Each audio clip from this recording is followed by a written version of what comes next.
Adolf খান বাংলাদেশের সবচেয়ে সুদর্শন পুরুষ। কথাটা কি ঠিক হলো?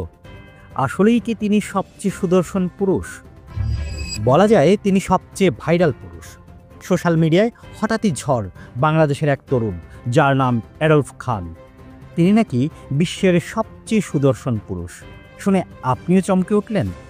কেউ মজা করে বলছে নাসা পর্যন্ত নাকি গবেষণা করে বলেছে এই মানুষটাই নাকি পৃথিবীর শ্রেষ্ঠ সৌন্দর্যের প্রতীক। নাসার কি কোনো কাজ নেই? মহাকাশ বাদ রেখে এখন এডলফ খানকে নিয়ে গবেষণা করবে? তাহলে ব্যাপারটা কি? আসলে এডলফ খান একজন স্টাইলিশ তরুণ। সোশ্যাল মিডিয়ায় তার ফ্যাশন সেন্স, হেয়ার স্টাইল, পোশাক সব কিছুই বেশ ভাইরাল।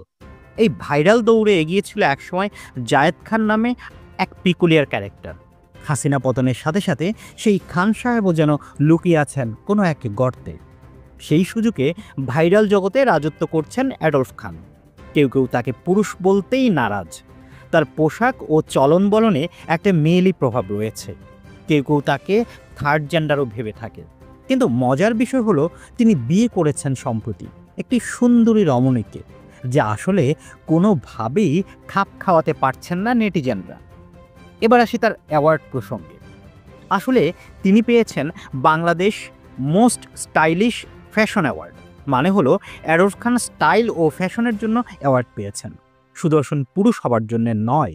তবে ভাইরাল জগতের নিয়ম হলো লোকজন যা শেয়ার করে, যা ভাইরাল হয় সেটাই যেন অর্ধেক সত্যি হয়ে যায়।